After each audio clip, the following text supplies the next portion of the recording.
नमस्ते, मैं Kumar Utpal, Limca book of world record holder, 30 पुस्तकों के लेखक। आज मैं शुरू करने जा रहा हूँ। बहुत महत्वपूर्ण विषय वस्तु है जो बीपीएससी और अन्य पब्लिक सर्विस कमीशन के साथ साथ यूपीएससी और पीएचडी, नेट, जेआरएफ और बीपीएससी का एसटीटी वगैरह सब की जो परीक्षाएं हो रही है शिक्षकों की, हाई स्कूल के शिक्षकों के, उन सब के लिए बहुत महत्वपूर्ण है, क्योंकि यह विषय वस्तु केवल बिहार से संबंधित नहीं है बल्कि देश का आधार है। पाटलिपुत्रा जो भले ही आज बिहार की राजधानी है, लेकिन यह पाटलिपुत्रा उस समय की है जब अशोक राजा थे, और अशोक का राज्य जो है वह केवल बिहार नहीं, वह एक देश था जो आपको पश्चिमोत्तर अफगानिस्तान के पश्चिम तक क्षेत्र फैला हुआ था, और साउथ के लगभग एक्सट्रीम साउथ तक और एक्सट्रीम ईस्ट और वेस्ट तो पूरा हम बतला ही दिए कि पाकिस्तान, अफगानिस्तान और अफगानिस्तान से जुड़े हुए जितने भी जगह है उस सभी जगहों को यह परिपूर्ण करता है। तो यह एक साधारण सा मसला नहीं है। यह आपको, चाहे आप मौर्य पढ़ें चाहे आप बिहार पढ़ें, दोनों के लिए बहुत महत्वपूर्ण है। और बीपीएससी की परीक्षा जो है पीटी की बहुत कम समय रह गया है, इसमें या इससे एक प्रश्न आने की संभावना 100% दिखती है, और यूपीएससी में भी लगता है। इसलिए इस पर हम बहुत ही शोधपरक विषय वस्तु लेकर के आए हैं। आप लोग ध्यान से सुनेंगे, क्योंकि अशोक एक सामान्य राजा नहीं थे, और उनके साथ एक शब्द जुड़ा, महान शब्द जुड़ा, और महान शब्द जुड़ने वाले जो प्रथम राजा ये थे, अशोका द ग्रेट कहा जाता है। और इनके बारे में एक शब्द मैं एक पंक्ति मैं आपको सुनाना चाहता हूं कि तेरा विराट रूप कल्पना पट पर नहीं समाता है, जो कुछ भी कहूं मगर अवशेष रह जाता है। यह जो है, मैं आज जो शुरू करने जा रहा हूं, यह इडिक्ट है। यह स्तूपा के बारे में बताएंगे, केव्स के बारे में बताएंगे, साल भंजिका के बारे में बताएंगे, इनके नगर टाउन्स जो थे उनके बारे में बताएंगे, और अशोक के द्वारा स्थापित लेक्स है उसके बारे में बताएंगे। इसके बारे में बहुत ही विस्तार पूर्वक बताएंगे, जिसको आप हर एक परीक्षाओं में इसका उपभोग कर सकते हैं। अभिलेख के कौन कौन खोजकर्ता थे, कौन कौन ब्रिटिशर्स या अन्य विदेशी खोजकर्ता थे, मुख्य रूप से ब्रिटिशर्स ही थे उस समय, तथा शिलालेख का जो विषय वस्तु है वह अशोक किस पर्पस से बनाए थे, वो सारे शिलालेखों का ब्यौरावार हम चर्चा करेंगे, जिससे आपको किसी तरह की परीक्षाओं में आपको प्रश्न छूटने नहीं दे सकते हैं। यह मेरा एक वचन है, गारंटी है। आइए मैं शुरू कर रहा हूं। सबसे पहला तो मैं अशोक की यह जो कार्य है पूरे विश्व में अभी प्रासंगिक बनाए रखा है। अशोक का काल जो है ईसा पूर्व से कई 100 वर्ष पहले की घटना है, और वैसी स्थिति में आज भी अशोक की प्रासंगिकता जो है आज भी कायम है। और अशोक की जब चर्चा पूरे विश्व पैमाने पर होती है तो उसमें यह कहा जाता है कि कई मामलों में, एक दो मामले नहीं, मैं कई मामलों की चर्चा कर रहा हूं, कई मामलों में यह विश्व के प्रथम राजा की बात आती है।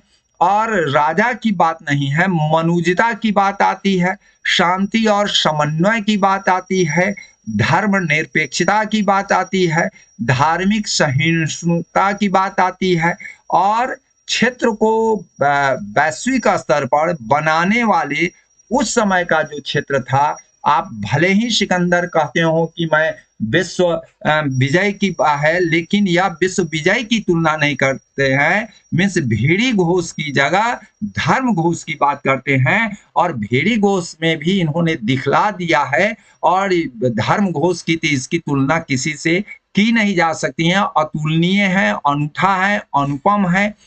और तीसरी बात है क्षेत्र विस्तार के आधार पर भी कह सकते हैं कि सिकंदर से कहीं कई गुना अधिक इनका क्षेत्र था। और सिकंदर के जो मातहत माने उनके अंदर में जो आपको जो लोग थे जिनको गवर्नर भी कह सकते हैं और भी कई पद कह सकते हैं, उनको उनको हराए ही नहीं। उनसे 4 क्षेत्रों को, 4 प्रांतों को हस्तगत किया, वो भी प्रेम पूर्वक, और उनकी बेटी से शादी भी किए प्रेम पूर्वक, जो उनको एक गिफ्ट के तौर पर मिला था। तो आइए मैं तो आप विश्व स्तरीय जितने भी राजा रहे हैं उस सबसे तुलना करते हुए मैं आगे बढ़ रहा हूं। अशोक की तुलना मार्कस आरेलियस, संत पॉल, कॉन्स्टेंटाइन और खलीफा उमर से की जाती है, लेकिन किसी राजा ने उनके सम्मान दिए गए उपदेशों का विशाल साम्राज्य का शासन का आधार नहीं बनाया।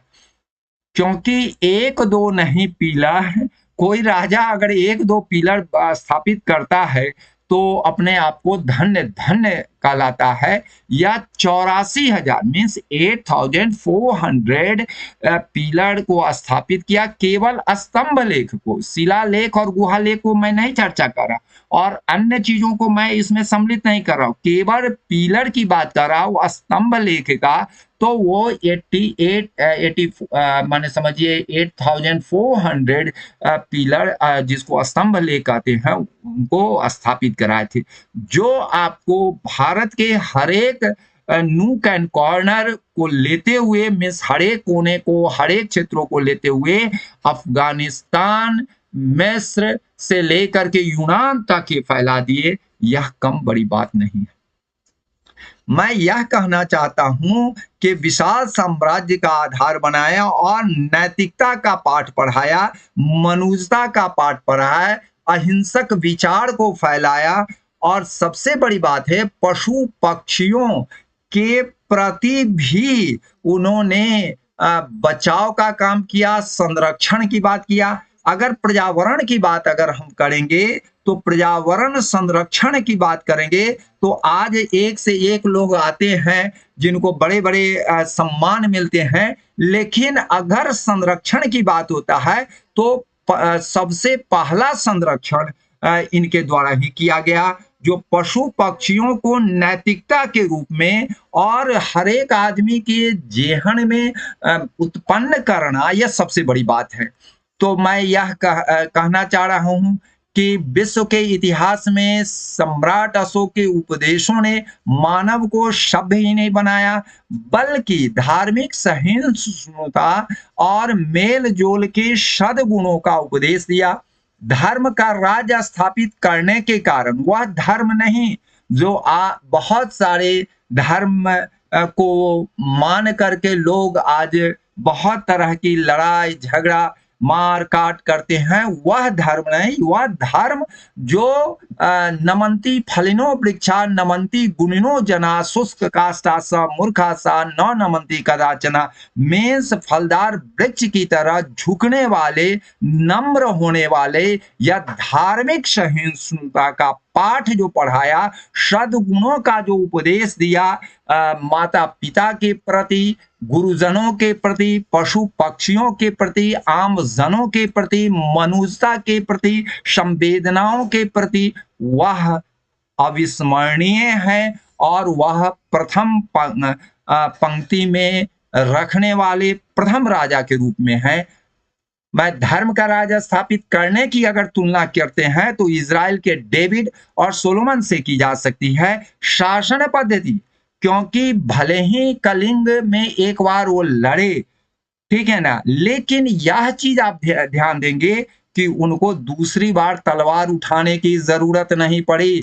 वह जो है वह शांति और समन्वय से पूरे साम्राज्य को अपने जीवन में ही नहीं बल्कि सैकड़ों साल तक उनके जो वंशानुगत पुत्र और पौत्र थे उन सब को भी झेलना नहीं पड़ा।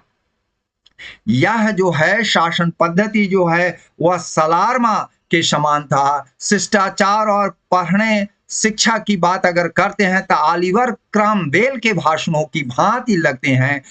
उनकी जो गणना है महापुरुषों में भी अद्वितीय है।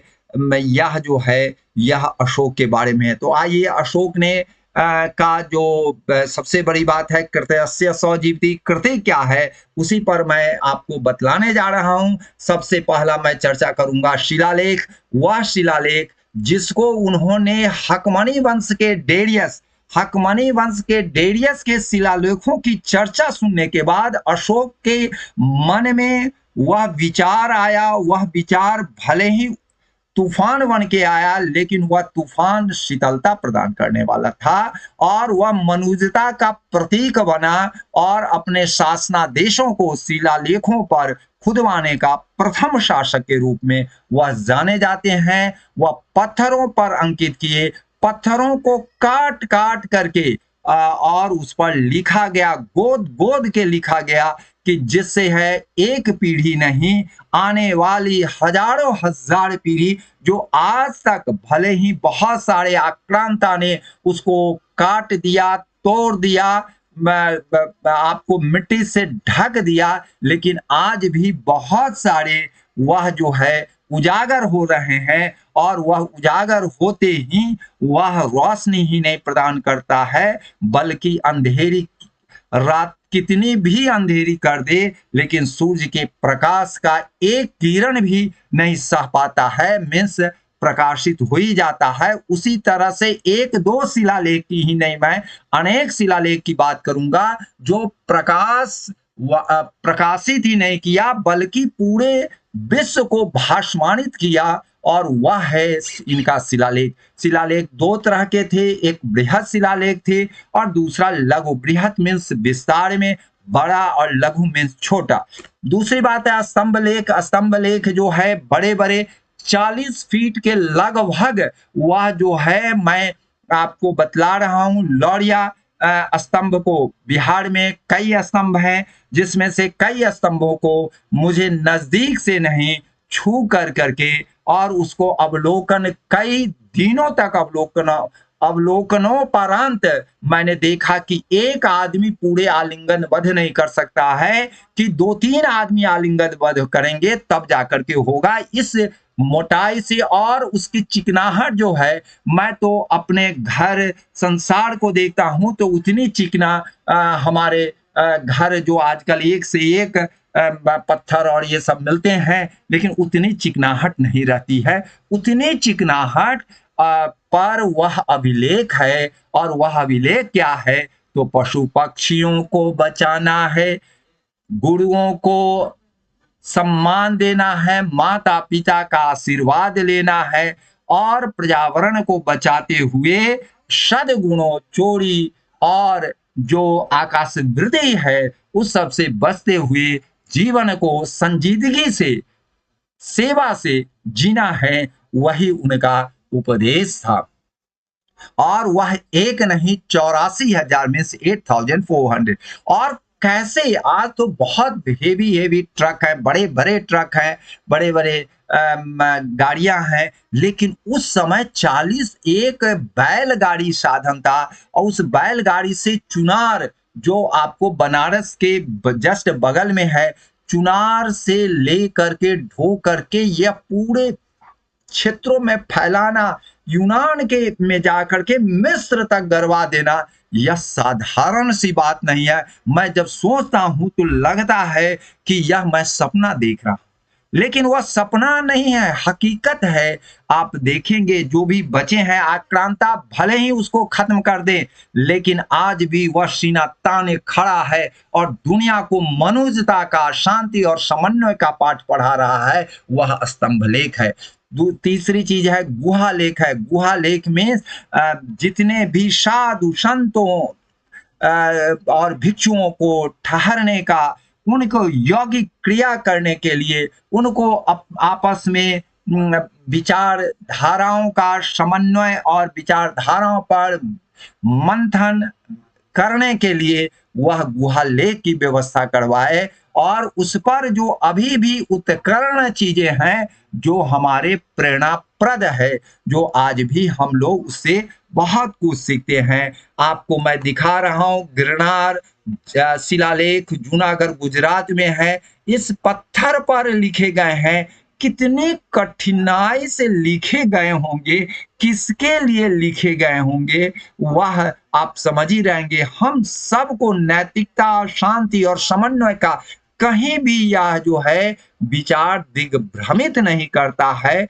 और यह जो है विचार जो है हमको मनुष्यता का पाठ पढ़ाता है, वसुधैव कुटुंबकम की बात करता है, और अतिथि देवो भव की बात करता है। यह जो है पाठ पढ़ाता है। यह जो है आपको देख रहे हैं, इस पर बहुत कुछ लिखा हुआ है। यह टोपरा में अवस्थित था, जो दिल्ली तक लाया गया, फिरोज तुगलक के द्वारा लाया गया, जिसको हम दिल्ली टोपरा स्तंभ लेख कर सकते हैं। आप याद करने के लिए टोपरा दिल्ली कर सकते हो, क्योंकि टोपरा से लाया गया था फिरोज तुगलक से। और इसकी कहानी बहुत ही मार्मिक है कि फिरोज तुगलक कैसे लाया, रुई के चारों तरफ से रुई से लपेट करके, हाथों हाथ बैलगाड़ी पर लाद करके, और उसमें थोड़ी सी जख्म नहीं हो, वह फिरोज तुगलक लाए थे और गाड़े थे। लेकिन उनके यह जो है दिल्ली टोपरा स्तंभ लेख का क्या हाल है, वह हम आपको आगे बताएंगे। यहाँ पर आप देख रहे हैं कि यह जो है क्रोकोडाइल शेप में जो दिख रहे हैं, दिख रहा है आपको, वह जो है आपका यह क्या है, गुहा लेक है। इस गुहा लेक को बराबर की गुहा में आप देख सकते हैं, जो पहले गया में पड़ता था, अब जहानाबाद में पड़ता है। आप जाके देखेंगे, बहुत ही अच्छा है। और इसमें जो आप जाएंगे अंदर में, जो बना हुआ है गुहा, वह लगता है कि जो आप मंत्र पढ़ेंगे तो इतना सुंदर इको होगा कि लगेगा कि आपके हृदय को स्पंदित कर दे रहा है। ऐसा यह आपका गुहा लेख है।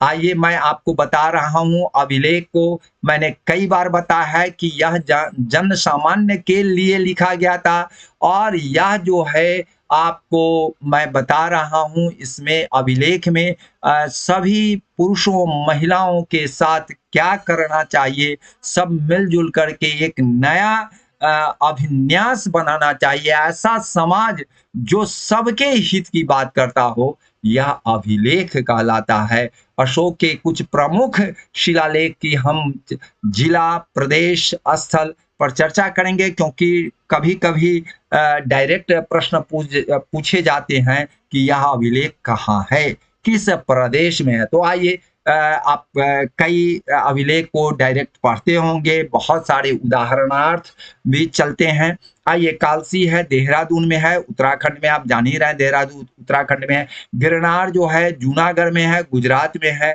एरा गुड्डी है, कर्नूल में है, कर्नाटक में है। और सोपारा जो है ठाणे महाराष्ट्र में है। जौगढ़ गंजाम उड़ीसा में है। धौली पूरी ओडिशा में है। यही धौली जहां पर आपको पास में ही कलिंग का युद्ध हुआ था। शाहबाज गढ़ी है, मर्दान में, अफगानिस्तान में है, आप समझ ही सकते हैं। मानसेहरा जो है, मानसेहरा पाक अफगान सीमा पर है, यह भी ध्यान देने योग्य है। प्रथम कलिंग प्रज्ञापन जो है धौली और जौगढ़ जिसकी बात कर रहे हैं, 11वां 12वां 13वां शिलालेख उत्कीर्ण नहीं है। उनके स्थान पर दो अन्य लेख खुदे हैं, जिन्हें पृथक कलिंग प्रज्ञापन कहते हैं। इसको भी ध्यान देंगे। अशोक के अभिलेख के खोजकर्ता भी कभी कभी पूछ देते हैं, इसलिए मैंने उनके वर्ष के साथ पूरे डिटेल्ड बता दिया हूं, जिससे आपको दिक्कत नहीं हो। दिल्ली मेरठ स्तंभ लेख है, जो आपको मेरठ से दिल्ली लाया गया था। मैं आपको बता ही दिया हूं कि मेरठ से दिल्ली लाया गया, लेकिन कहने के अनुसार दिल्ली मेरठ कहलाता है। पैरे टीफेलर है, 1750 में है, 1750 ईस्वी में है। दिल्ली टोपरा है, कैप्टन पोलियर हैं, जो 1785 में है। बराबर और नागार्जुन गुफा हैरिंगटन है, जो 1785 में है, दोनों सेम है। गिरनार शिलालेख है, लेफ्टिनेंटन 1822 में है।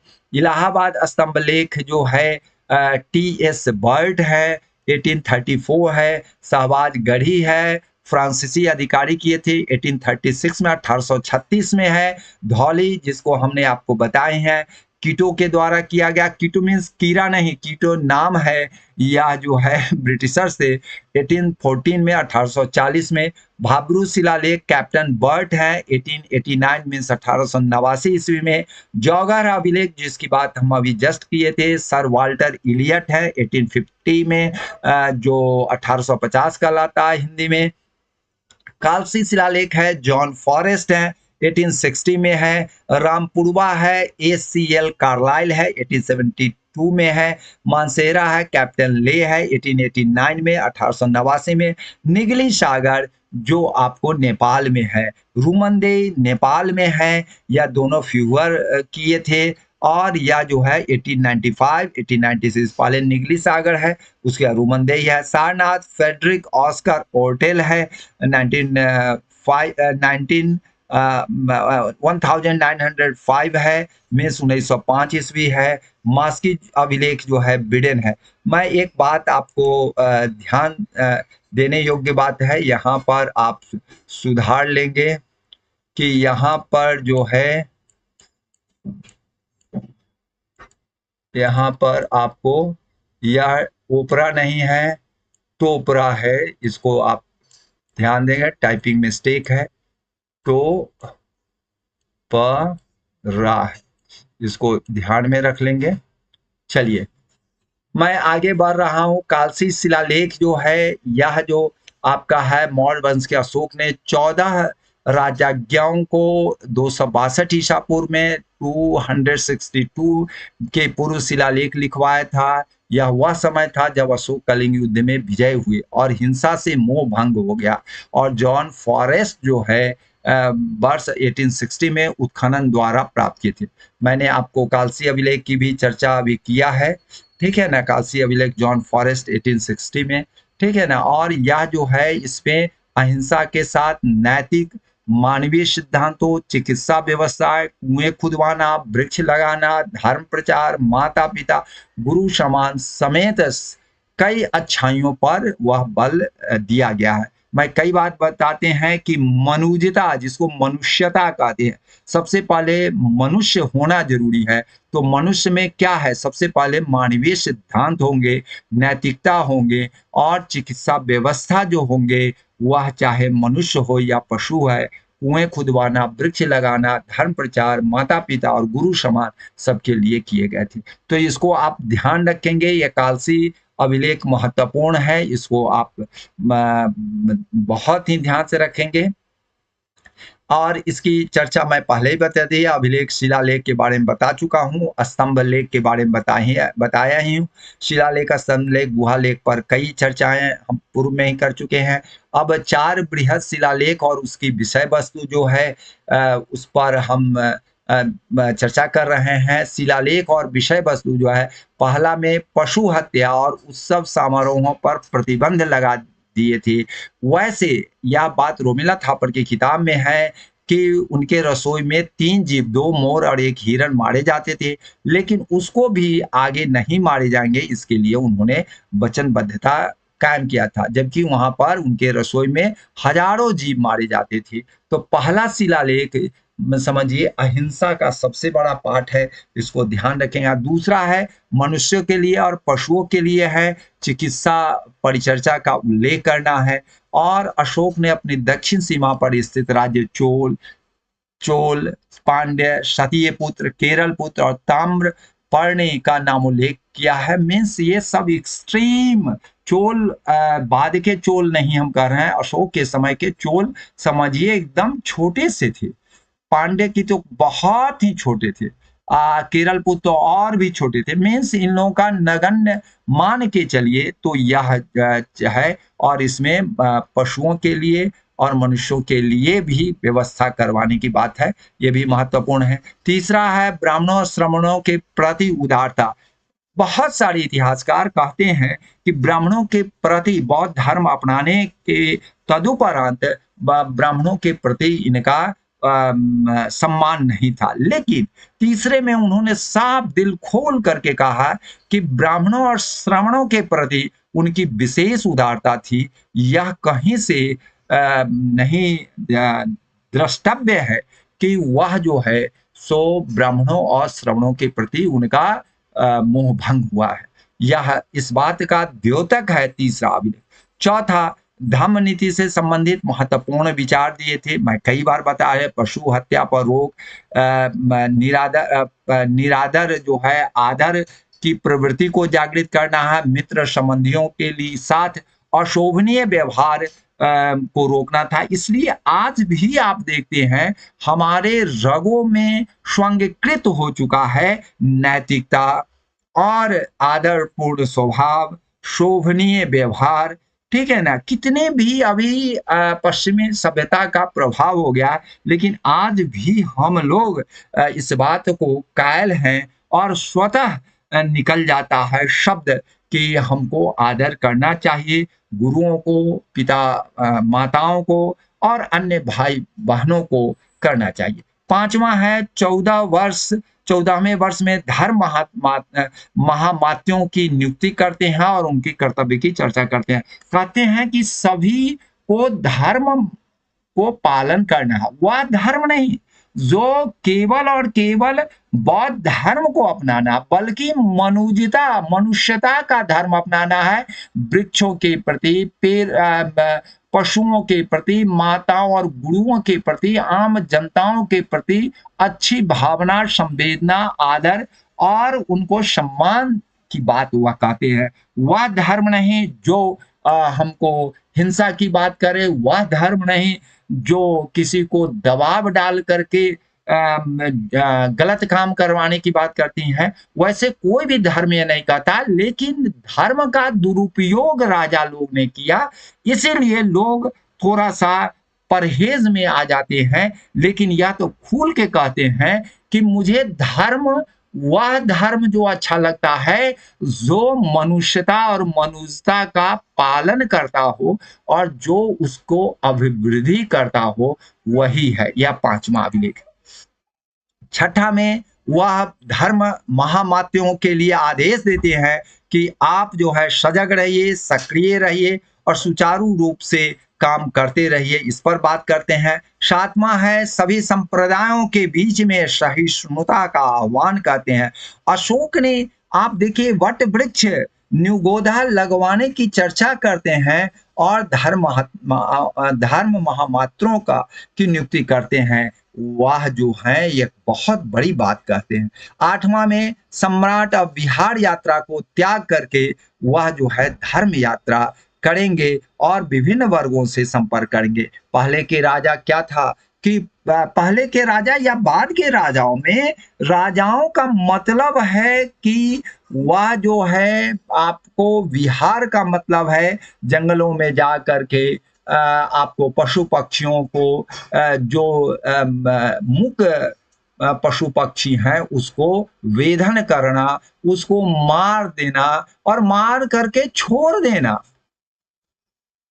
और यह जो है वह कहते हैं मैं उसमें नहीं जाऊंगा, उसी में वह हंसते थे, ठीक है ना, और उसी में उनको आनंद आता था। लेकिन वो कहे नहीं, मैं वह काम नहीं करूंगा, धर्म यात्रा करूंगा और लोगों को धर्म के प्रति, धर्म मनुष्यता का धर्म पालन कराने हेतु हम सब लोगों से भेंट करेंगे। नवा है जन बीमारी विवाह के उपरांत यात्रा के पूर्व होने वाले समारोह की निंदा की। आज आप देखते हैं कि एक भी व्यक्ति साल में कोई वृक्ष की बात नहीं करता, वृक्ष लगाने की बात नहीं करता है। कोई आदमी किसी पशु पक्षी की सेवा नहीं, उसकी बचाव की बात नहीं करता है।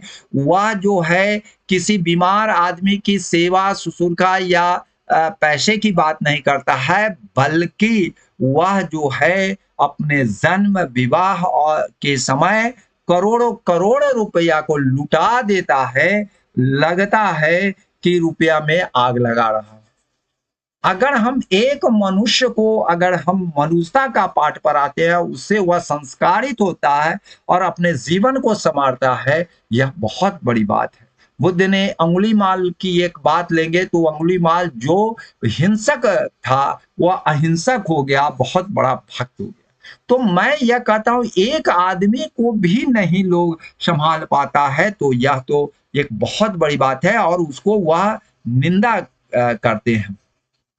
10वां है ख्याति और गौरव की निंदा करते हैं और धर्म नीति की श्रेष्ठता की बात करते हैं। और 11वां में है बड़ों का आदर, पशु हत्या न करें, मित्रों के प्रति उदारता पर बल दिया जाता है। आज फरेबी, ठीक है ना, इतना चरम सीमा पर है, दलाली इतनी चरम सीमा पर है कि एक दूसरे को ठगने में और ठगता किसको? अनजान आदमी को नहीं, अपने मित्रों को, अपने रिलेटिव को ठगता है और उससे सोचता है कि हम तो उसको ठग लिए। तो यह जो है इसको उन्होंने विरोध किया और कहा कि इसकी जगह है आदर सम्मान कीजिए। 11वां में यह वर्णन है। मैं 12वां की बात करते हैं, सभी संप्रदायों के बीच सहिष्णुता अपनाने की बात करते हैं। 13वां में तो हम पहले भी कह दिए थे, कलिंग लड़ाई और वहां के विनाश का वर्णन करते हैं। अशोक ने अपने समीवर्ती राज्यों की सूची देते हैं जिसमें कंबोज है। कंबोज कहाँ था? आपको गांधार जो क्षेत्र है, मीन्स अफगानिस्तान का क्षेत्र है। कंबोज महाजनपद पर हमने वीडियो भी बनाया है और उसको आप जा करके देख लेंगे। योन है, गांधार है, गांधार बगल में ही था। रठिक है, राष्ट्रिक है, भोजक है, पितानिक है, आंध्र है और नाभक है। ये सब इनके पड़ोसी राज्य थे। और नाभ पंक्ति है। इसके अलावे जो है विश्व की बात करते हैं तो एंटियोकस टू थे जो सीरिया के राजा थे। फिलाडेल्फस टॉलमी टू थे, मिस्र के थे। और एंटिगोनस मकदूनिया के थे। मागस सीरीन के थे। अलेक्जेंडर एपिरिस के थे। और ये सभी से बहुत ही अच्छे संबंध थे। मीन्स दो हृदय का मिलन बिंदु कर दिए थे। मीन्स हृदय का दो भाग होते हैं, एक अलिंद और मिलिंद कहते हैं। मीन्स अंग्रेजी में ऑरिकल और वेंट्रिकल कहते हैं। तो उसी तरह से यह जो पड़ोसी देश थे इनके लिए अलिंद और मिलिंद थे। राजाभिषेक के 8 वर्ष बाद 9वें वर्ष में देवा नाम पियदर्शी, जिसको प्रियदर्शी कहते हैं, राजा ने कलिंग पर विजय प्राप्त की और युद्ध में देवा नाम पिए धम्म विजय को ही श्रेष्ठ विजय समझता है। मेंस जो आपको भेड़ी घोष की जगह धर्म घोष की बात करते हैं। 14वां जो है लोगों को धार्मिक जीवन व्यतीत करने के लिए बारंबार प्रेरणा देते हैं। यही धौली हिल है, आपको हम बार बार कहना चाह रहे थे, और यह भुवनेश्वर के पास है। और यही ब्लडी रिवर दया नदी है जिसमें यही लड़ाई लड़ी गई थी। जो नदी में पानी बह रहा था, कलिंग की लड़ाई, वहां पर रक्त बह गया और इसी को देख करके उन्होंने आपको छोड़ दिया, भेड़ी घोष को छोड़ के धम्म घोष को अपना लिया। आइए मैं लघु शिलालेख की बात करता हूँ। लघु शिलालेख में 14 हैं मुख्य रूप से, जिसमें रूपनाथ हैं। यह स्थल पूछे जाएंगे। मध्य प्रदेश जबलपुर में है, गुजरा है मध्य प्रदेश दतिया में है, सहसराम जो है सासाराम बिहार रोहतास में है, भबरू बैराट है राजस्थान जयपुर में है, मास्की कर्नाटक रायचूर में है, ब्रह्मगिरी कर्नाटक चिंतल दुर्ग में है, सिद्धपुर ब्रह्मगिरी चिंतल दुर्ग में है, जटिंग रामेश्वरम है ब्रह्मगिरी पश्चिम क्षेत्र में, एरागुड्डी, बार बार यह एरागुड्डी बहुत फेमस है, आंध्र में है, कर्नूल में जिला में है, राजूल मध्यगिरी है आंध्र और कर्नूल में है, पालकी गुड्डू जो है गोवी गवी मठ इसको कहते हैं या गावी मठ भी कहते हैं, वह जो है समीवर्ती क्षेत्र है। गावी मठ जो है मैसूर में है, कोपवल में है, अहरौरा है, उत्तर प्रदेश मिर्जापुर है। स्तंभ लेख के बारे में मैंने बताया है, यही स्तंभ लेख है। यह जो ऊपर वाला जो पोर्शन है उसको कैपिटल कहते हैं। एनिमल स्कल्पचर है जहाँ यहाँ पर लायन है और यह क्राउन और यह जो आपका ये जो है पेडेस्टल है, इस जो मिल करके मीन्स कैपिटल और पेडेस्टल मिलके क्राउन कहलाता है। और केवल टॉप की बात करेंगे तो वह कैपिटल कहलाता है। और यह जो है इन्वर्टेड लोटस है, यह जो आपको देख रहे हैं, मैं आपको घेर करके बता रहा हूँ। दिस इज योर लोट, यह जो है लोटस इन्वर्टेड लोटस है और यह जो है आपका कैपिटल है, यहाँ तक आपका कैपिटल है, और कैपिटल प्लस पेडेस्ट्रल जो है, हम पेडेस्ट्रल जो बीच वाला है आप देख रहे हैं वह पेडेस्ट्रल है, तो उसको क्राउन कहते हैं। आइए, अशोक के जो स्तंभ है, मैं कई बार बताया हूं, यह पिलर जो आपको देख रहे हैं 40 फीट के लगभग है, और यह जो है आपको सभी का आप देख रहे हैं एक शेप है, और यह सभी शेप जो है आप देख करके आप कह सकते हैं कि यह जो आपका एकास्मक पत्थर है, एकास्मक पत्थर जिसको हम कहते हैं एक ही पत्थर से काटा हुआ, मैं आपको दिखा रहा हूं। यह जो ये पत्थर है, ये स्तंभ है, एकास्मक पत्थर में एक पत्थर को काटते काटते गोलाकार रूप धारण करना, जैसे यह पेन है, यह पेन की तरह, यह समझिए पेन है, इस तरह से है। इतना भी मैं जो इसमें थोड़ा सा आपको हल्का लगता है, रूखा है, सूखा लगता है, लेकिन उस पर तो हम छुए थे, एकदम चिकना था। और यह जो है ऐसा पिलर है, और वह इसमें जो है शीर्ष पर आप देखते होंगे मैक्सिमम शीर्ष पर सिंह का निशान है, मेंस शेर का है, और यह शेर इसलिए क्योंकि इनका वंश बुद्ध का शाक्त था, इसीलिए यह शेर को ज्यादा उपयोग किए हैं। और वह जो है बहुजन हिताय बहुजन सुखाय का जो संदेश दिए, और यह चारों तरफ मीन्स यह जो सारनाथ का मैं आपको बता रहा हूं, सारनाथ का और सांची का, 100 से सारनाथ 100 से सांची, यह दोनों जो है सिंह का है, मीन्स शेर का है, और चार तरफ से है, मीन्स चारों दिशाओं में गर्जना करते हुए, और वह गर्जना जो है धम्म का गर्जना है, नैतिकता का गर्जना है। यह जो है बहुजन हिताय बहुजन सुखाय की गर्जना है, और यह सबसे पहला ऋषि पत्तन जो मृगदाव ऋषि पत्तन मृगदाव जो सारनाथ है, वह सारनाथ से किया गया है। इसको आप देख रहे हैं, मैं थोड़ा सा बतला दे रहा हूं कि या जो है वैशाली वाला है जो उत्तर की ओर है, या जो है लौरिया नंदनगढ़ है, लौरिया नंदनगढ़ जो है सो आपको यहाँ पर आपको दिखाई पड़ रहा है। लौरिया नंदनगढ़ में आपका सिंह का है, या ध्यान रखिएगा लौरिया नंदनगढ़ में सिर का है। लौरिया अरेराज में आपका लौरिया अरेराज है, या अरेराज है, इसके ऊपर जो है कोई भी लौरिया अरेराज पर कोई भी आप देख नहीं रहे हैं, या जो है सो या इसको ध्यान में रखिएगा, इस पर नहीं है। और आपका यहाँ दिल्ली टोपरा से दिल्ली लाया गया, और मेरठ से दिल्ली लाया गया, और प्रयाग स्तंभ जो है कौशाम्बी से प्रयाग लाया गया है, वह है। सांची में तो आपका यह टूट गया है, और यह जो है सारनाथ में भी पिलर टूटा हुआ है। रामपुरवा में भी पिलर जो है सो नीचे में रामपुरवा आप जाएंगे, मैं तो ये सब जगह घुमा हूं, देखा हूं, 2 पिलर आज भी है, स्तंभ जिसको कहते हैं। और यह जो है एक पर जो है सो आपको यह जो है यहाँ पर जो सिंह का है, और दूसरे पर जो है आपको दिखाई पड़ेगा वह जो है आपका जो हमने आपको दिखा रहे हैं, यहाँ पर जो आकृति है, यह आकृति जो है इसको आप ध्यान से रखिए, वृषभ का है, और यह राष्ट्रपति भवन में, यह राष्ट्रपति भवन में रखा गया है। लेकिन दूसरा जो है वह राष्ट्रपति भवन में नहीं रखा गया, बल्कि भारतीय संग्रहालय में रखा गया है।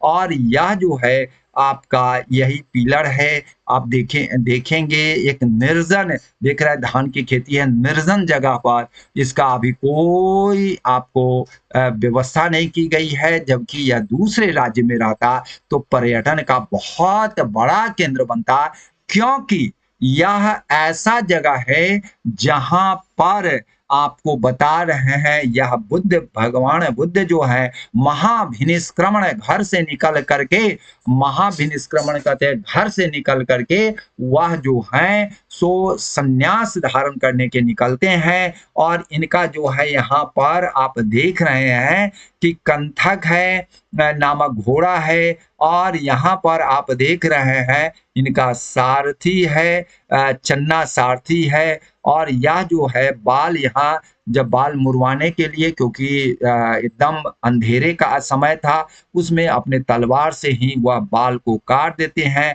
और वह जो है अपना राशि, वस्त्र, आभूषण ये सब दे देते हैं। वह ले रहे हैं, आप देख रहे हैं उनके सारथी ले रहे हैं और जब यह ले करके अपने इनके पिताजी को देते हैं तो उसको तालाब में रखवा देते हैं, क्योंकि जब पुत्र ही नहीं रहा तो हम ले करके क्या करेंगे। मीन्स पुत्र जब वैराग्य धारण किया तो यह हमारे लिए क्या होगा।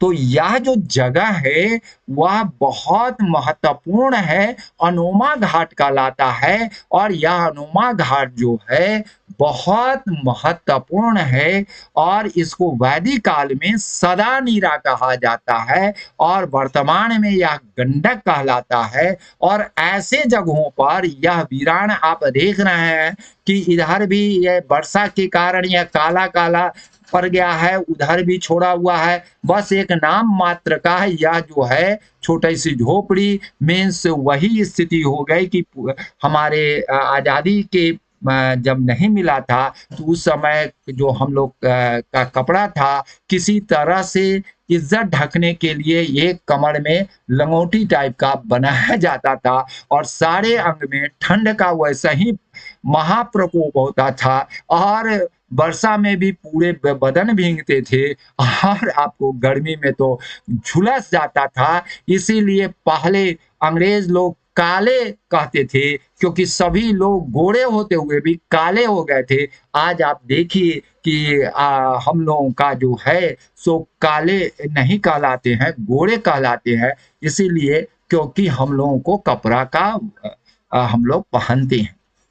या जो है देखिए किस तरह से मिट्टी में दब गया था और यहाँ से देखिए यह जो है आपका वृषभ का है, आपको दिखाई पड़ रहा होगा यह वृषभ का है। नहीं अगर आपको दिख पड़ रहा होगा तो मैं आपको यह देखिए वृषभ का है जो राष्ट्रपति भवन में रखा है। यही पिलर आप देख रहे हैं जो यहाँ पर रखा हुआ है, यही पिलर जो आप देख रहे हैं यहाँ रखा हुआ है। ये सारी चीजें हैं और ये जो है राष्ट्रपति भवन में यहाँ आया हुआ है, ठीक है ना। तो यह जो है और आपका जो जिस पर सिंह की शीर्ष पर सिंह है, मीन्स कैपिटल में सिंह है, उस पर आकृति जो है उत्कीर्ण नहीं है और यह भारतीय संग्रहालय में रखा हुआ है और यह स्तंभ क्षतिग्रस्त है। लेखविहीन स्तंभ के शीर्ष पर जो है वृषभ है, लेकिन सिंह वाले पर आकृति उत्कीर्ण है, मीन्स उस पर ले अभिलेख है। यह बहुत ही भयंकर खराब स्थिति में है। यहाँ पर हम जब गए थे तो मुझे जाने में इतना कष्ट हुआ कि समझिए कि महाभिनिष्क्रमण तो बुद्ध किए थे, हम भी बहुत बड़ा कार्य किए थे कि यहाँ तक पहुँचने में सफल हो पाए। तो आज यह जो है या बाहर के लोग कहाँ जाएंगे, कहाँ से आ पाएंगे, आप समझ ही सकते हैं। चलिए मैं यह कहना चाह रहा हूँ लौरिया नंदनगढ़ जो है इसको भी मैंने यहाँ पर बहुत गंदा रहता था। मैं जब गया था बहुत चारों तरफ पेशाब गंदा फेंका हुआ रहता था। मेरे पास 2 पेपर थे और दोनों पेपर को सुबह सुबह जाड़े के दिन में हम इस पर पेपर पर रख करके इसके नजदीक में आए और उस समय यह थोड़ा टूटा फूटा था तो हमने आलिंगनबद्ध 2 आदमी थे और इसको आलिंगनबद्ध किया। यही सबसे भारत में लौरिया नंदनगढ़ का ही स्तंभ जो है सौभाग्य से मुझे देखने का नहीं माने उसको चारों तरफ अध्ययन करने का मौका मिला। यह सबसे सेफ है और यह नंदनगढ़ इसलिए क्योंकि यहाँ पर मिट्टी का बहुत बड़ा गढ़ था, उसको नंदनगढ़ कहते, उसी में दबा हुआ था। बाद में यह जो है इसका अवलोकन होने के बाद यह इस रूप में आया और यह सबसे सुरक्षित है। सिंह इसके ऊपर अवस्थित है कैपिटल के रूप में। और लौरिया नंदनगढ़ जो है बेतिया के पास है, मीन्स या पश्चिमी चंपारण में है। या ध्यान रखिएगा या पश्चिमी चंपारण में है। और लौरिया अरेरा जो है नाम भले ही लौरिया नाम इसका भी है, लेकिन अरेराज है जो मोतिहारी शहर पूर्वी चंपारण का जो जिला का मुख्यालय है उसी के पास है। और वह जो है मुख्यालय मान समझिए शहर में ही अवस्थित है, और इसका जो ऊपर में सिंह है वह भारतीय संग्रहालय में है। तो आप देख रहे हैं दोनों के नाम में आपको कोई कंफ्यूजन नहीं रहेगा। तो लौरिया नंदनगढ़ जो है स्तंभ आपको पश्चिमी चंपारण में है, और लौरिया अरेराज जो है आपको मोतिहारी हेडक्वार्टर में है, पूर्वी चंपारण का हेडक्वार्टर है। लेकिन कंफ्यूजन आपके पास नहीं होना चाहिए। मैं फिर से बता रहा हूं, दिल्ली मेरठ स्तंभ की बात कर रहा हूं। देखिए यह कितने टुकड़ों में टूट गया था, क्यों टूटा था इस पर भी मैं बता रहा हूं। यह मेरठ से आपको फिरोज तुगलक लाए थे, बहुत सावधानी से लाए थे, लेकिन क्यों लाए मैं इसके बारे में मुझे पता नहीं, लेकिन काफी जद्दोजहद से और काफी बचाव करते हुए लाए। लेकिन यहाँ पर क्या हुआ, फर्रुख सियर जो मुगल शासक के समझिए कि अंतिम 2-3 में से थे, और वह जो है उनके शासन में बारूद से विस्फोट होने पर टुकड़ा खंडित हो गया। देखने ही से आपको लग रहा है खंड खंड हो गया, किसी तरह से जोड़ करके इसको 1867 में पुनर्स्थापित किया गया, और यह मेरठ से दिल्ली लाया गया। लेकिन कहा जाता है दिल्ली मेरठ, और यह जो है टोपरा से दिल्ली लाया गया, ये भी आपको बता दें। यह जो है टोपरा गांव है, यमुनानगर जिला हरियाणा से है, और यह फिरोज तुगलक ही लाए थे। तो यह भी जिस तरह से मैंने आपको अभी जस्ट बतलाया है लौरिया नंदनगढ़ और लौरिया अरेराज के बारे में, तो दिल्ली मेरठ से आया था, टोपरा से दिल्ली लाया था। कौन लाए थे, तो फिरोज तुगलक। फर्रुख सियर के शासनकाल में मेरठ वाला जो था दिल्ली में लाया गया, वह खंडित हो गया, लेकिन फिर से खड़ा किया गया। लेकिन यह अभी भी वर्तमान काल में भी यह सही है, थोड़ा ऊपर कॉर्नर में हल्का डैमेज है, लेकिन यह ठीक है। तो आपको मैं यह बतलाना चाह रहा हूं कि अशोक का स्तंभ वैशाली जो है यह उत्तर की ओर है, और इसके ऊपर में जो कैपिटल है मीन्स ऊपर में शीर्ष पर जो है लोटस तो उल्टे दिशा में है, आपको हमने बताया ये पेडेस्ट्रल है। तो यह जो है ऊपर में जो कैपिटल है यह कैपिटल नॉर्थ की ओर मीन्स भगवान बुद्ध जो है उत्तर की ओर आपको जाते हैं महापरिनिर्वाण प्राप्ति के लिए, यह उत्तर की ओर जाते हैं, इसीलिए यह उत्तर की ओर दिखाया गया है। मैं आपको बतलाया हूं कि जब यह महात्मा बुद्ध को यह अनुभव हो गया कि अब मेरा समय आ गया है, अब मुझे कहाँ महापरिनिर्वाण लेना है, तो पहले ही से सोच रखे थे कि हम अपने घर के आसपास के क्षेत्रों में ही हम महापरिनिर्वाण लेंगे। तो वह राजगीर से तुरंत आनन फानन में वह जो है आए, आपको वैशाली आए। वैशाली की जनता जो है उनको बहुत ही स्वागत किया, सम्मान दिया, और उनसे बहुत कुछ प्रवचन, अंतिम प्रवचन प्राप्त किया। लेकिन उनकी इच्छा थी कि 1-2 रोज और रह जाए। इस बात को वह समझ गए, इसलिए उन्होंने भिक्षा पात्र या जलपात्र भी कह सकते हैं, लेकिन भिक्षा पात्र उन्होंने दे दिया। कहा कि तुम लोग जो भी उपजाओगे, फल फूल अनाज या अन्य चीज जो भी उपजाओगे, इसमें थोड़ा सा रख देना। तुम लोगों को कभी भी अन्न की प्राप्ति में, फल की प्राप्ति में, सब्जी की प्राप्ति में या अन्य चीजों की प्राप्ति में कमी नहीं होगी। यह जान करके वो लोग तो खुश हो गए, लेकिन वो चाहते थे 1-2 दिन और रहे। इनकी सोचते थे कि मेरा तो सब चीज यही हो जाएगा, तो क्या होगा। तो वो लोग अब इनको पैर पकड़ के रोकना चाह रहे थे। तो उन्होंने क्या किया कि जब भी जाते थे 1000 छात्र भिक्षुकों के साथ, उन्होंने ऐसे हाथ किया तो वह जो है एक तत्कालीन धारा बह गई, और उधर जो है आपको वैशाली वाले जो थे वह रह गए, और इधर जो है उनके शिष्यगण जो थे, भिक्षुक जो लोग थे, उन लोगों को कहे कि चलो तेजी से चलो, और तेजी से जो उत्तर की ओर गए। जाते जाते जाते जाते जो है वह जो है सो आपको आगे बढ़ते गए। तो यही उत्तर की ओर जो गए, सो यही उत्तर की ओर यह दिशा को अभिप्रेरित करता है चिन्हित करता है। अशोक का स्तंभ सांची में, जो मैंने बता ही दिया था, 4 शेर है, काफी मिलता-जुलता है सारनाथ से, 4 शेर बैठे हुए हैं। लघु स्तंभ के बारे में हम कहना चाहते हैं, जो अभी टूटे हुए लघु स्तंभ है, यह सबसे पहले रुमनदेई स्तंभ लेख है, जो स्मारक स्तंभ लेख है, सबसे छोटा है और इसका विषय वस्तु आर्थिक है और यह अभिलेख जो है खरोष्ठी लिपि में लिखा गया है। यह बहुत पूछे जाते हैं। इसमें जो आपको टैक्स जो है 1/6 से घटा करके 1/8 कर दिया गया था, क्योंकि बुद्ध का जन्म स्थली था। रुमनदेई जो है नेपाल में है और धर्म यात्रा पर ये जा करके देखे थे। और रुमनदेई जो है एक्चुअली वह लुम्बिनी है, तो रुमनदेई का यह एल जो है आर हो जा रहा है, तो और डी का डाई हो जा रहा है, तो रुमनदेई कहलाता है। लेकिन यह लुम्बिनी डी ओरिजिनल था। मैं बता रहा हूँ। नेक्स्ट निगलवा है, रुमनदेई के बगल में स्तंभ लेख है। इसमें कनक मुनि जो बौद्ध कहलाते हैं, ठीक है ना, को परिवर्तित करवाता है यात्रा के दरमियान। यह जो है इसको ध्यान में रखिएगा।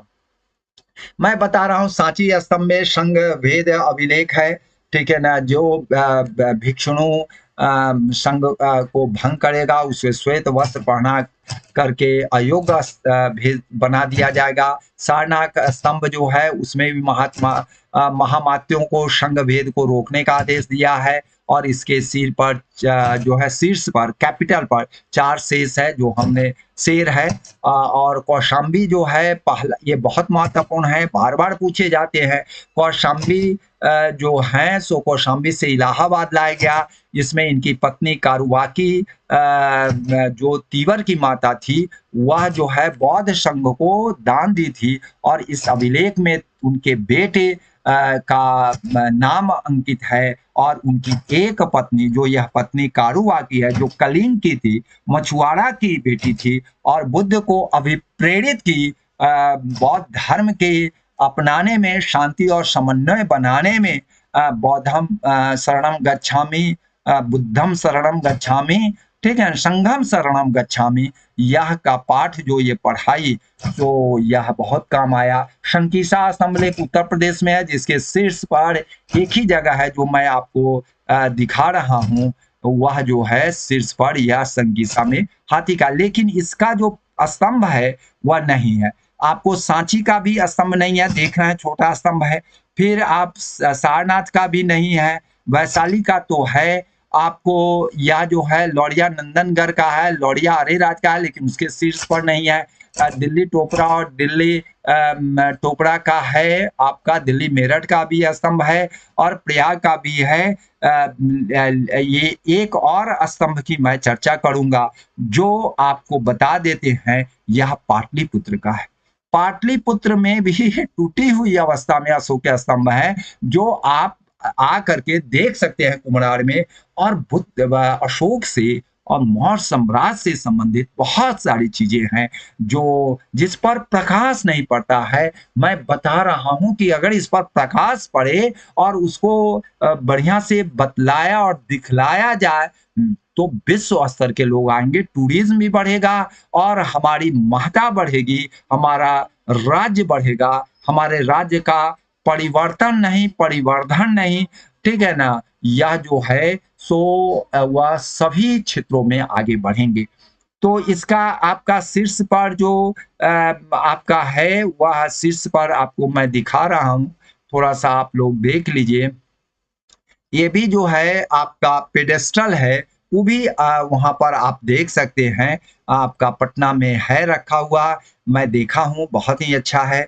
और यह प्रयाग स्तंभ लेख बहुत ही चर्चित है, इसलिए क्योंकि 200 ईस्वी में समुद्रगुप्त जो है वह अशोक के पिलर पर इनके जो बहुत बड़े जो दरबारी कवि थे हरिसेन, जिनकी रचनाएं हम लोगों को उपलब्ध नहीं हो पाई, हो सकते हैं आक्रांता लोग जो बाहर से आए वह जला दिए हों, लेकिन इस पर जो उन्होंने संस्कृत नष्ट भाषा में जो वह लिखा, जो काफी स्पंदित करने वाला है, काफी विद्वतापूर्ण है, और वह जो है दरबारी कवि हरिसेन, जो प्रयाग प्रशस्ति, प्रशस्ति मीन्स प्रशंसा, प्रयाग के स्तंभों पर यह लिखी गई है। फिर उसको क्या हुआ कि अकबर के द्वारा इलाहाबाद किले में लाया गया, और 1605 ईस्वी में जहांगीर जब तख्त पर बैठते हैं तो इस पर वह उत्कीर्ण करवाते हैं। फिर यह गिर गया 1800 ईस्वी में, गिरा दिया गया, तो 1838 में 1838 में अंग्रेजों ने फिर से खड़ा किया। तो यह जो है प्रयाग प्रशस्ति जिस पर है, और जिस पर कारूबाकी तिबर का है, यह आपका कौशाम्बी से प्रयाग लाया गया था, इसीलिए इसको प्रयाग प्रशस्ति कहते हैं। कौशाम्बी जो है आप जान ही रहे हैं, वत्स राजा उदयीन का, जिसको उदयन भी कहते हैं, उसी की राजधानी थी, वहां से लाया गया था। यह बहुत बढ़िया है, इसमें कई राजाओं का समावेश है, इसलिए यह काफी परीक्षाओं में पूछे जाएंगे, इसको ध्यान में रखिएगा। स्तूप में आपको मैंने कई बार बताया है, केसरिया स्तूप जब बुद्ध के हम बता रहे थे, जब वह लौटने लगे अपने महापरिनिर्वाण की जगह, तो वह जो है कि मुजफ्फरपुर से, जो अभी वर्तमान में मुजफ्फरपुर है, वह जो है पहले तिरहुता कहलाता था, आज भी उसके कमिश्नरी हेडक्वार्टर तिरहुत कहलाता है।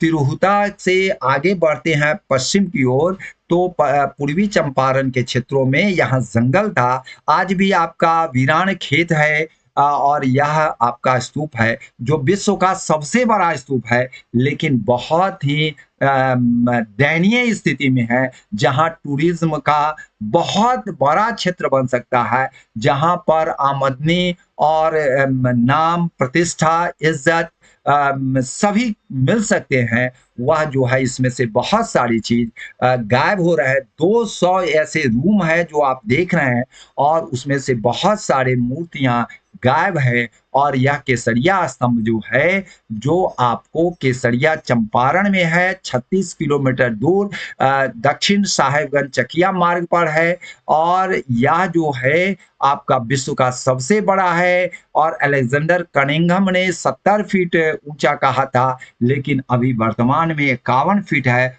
हो सकता है कि कुछ भाग को आक्रांता लोग तोड़ दिया हो सकता है कि भूकंप के कारण कुछ नीचे चले गए हों, लेकिन यह 8 मंजिल है। और आप बतला रहे हैं इसके सामने जो आपका भरहुत स्तूप है, या यह सांची का स्तूप है, काफी बौना है, लेकिन आप इस सांची का किसी से आप पूछेंगे तो सभी सांची को कहेंगे विश्व का सबसे बड़ा, सबसे प्रतिष्ठित, तो लेकिन इसके बारे में नहीं कहेंगे, क्योंकि अभी भी यह सुनसान जगह पर है, और यहाँ पर जा करके आपको आंखों से आंसू नहीं, आपको शोणित निकलेगा, मीन्स आंखों से रक्त का स्राव होने लगेगा। मीन्स ऐसी दुर्दशा देखी नहीं जाती है। मैं देखा तो मैं रोने लगा कि बिहार की ये स्थिति है कि पूरे विश्व को बौद्ध धर्म फैलाने वाले, और यह उनके संस्मरण को अशोक ने किस स्तर पर पहुंचाया, आज इसकी इतनी उपेक्षा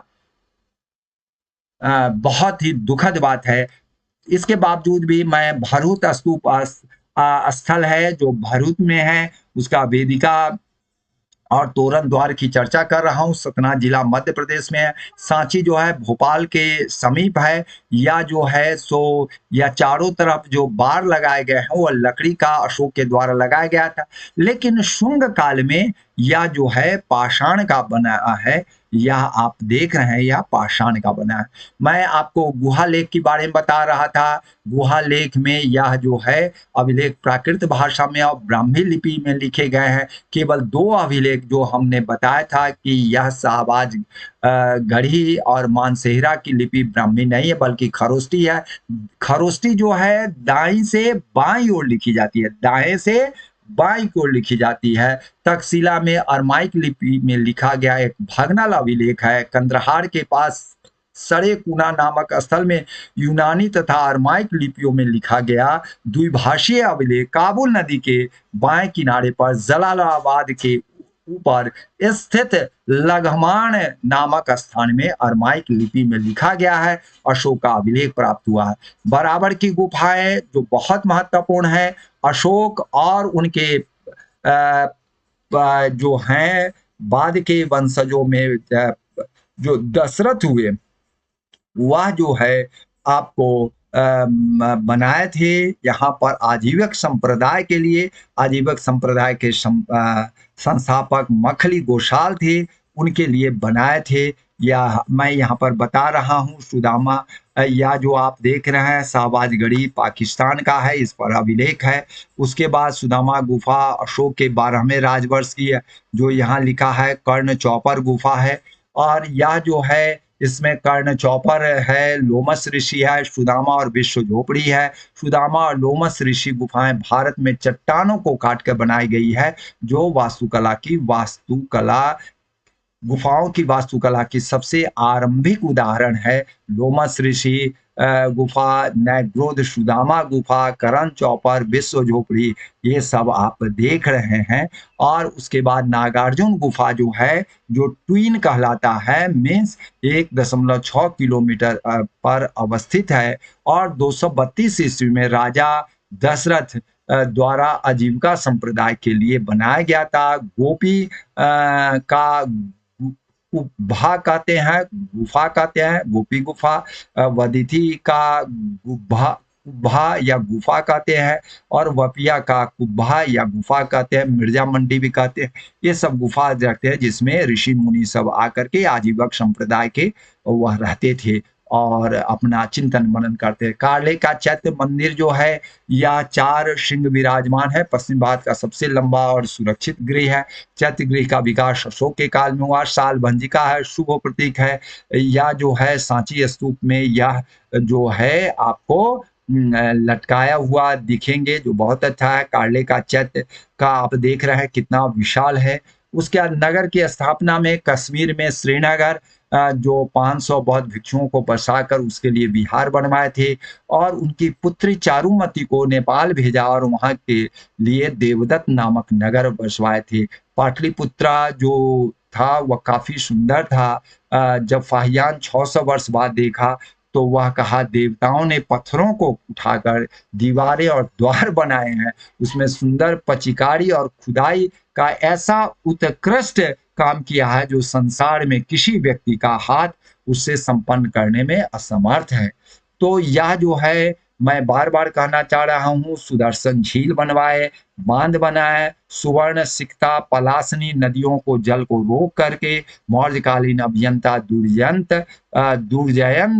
पर्वत पर एक बांध बनाया जिसमें बहुत बड़ी झील बनाया, और वह यवन राज तुषास्प की देखरेख में बना था। अशोक ने लकड़ी के स्थान पर पत्थर का प्रयोग करना भी आरंभ कर दिया था। शाक्य मुनि के पूर्वाधिकारी एवं पहले के एक बुद्ध कोणा कमन के स्तूपों का भी को विस्तृत भी यह किया था।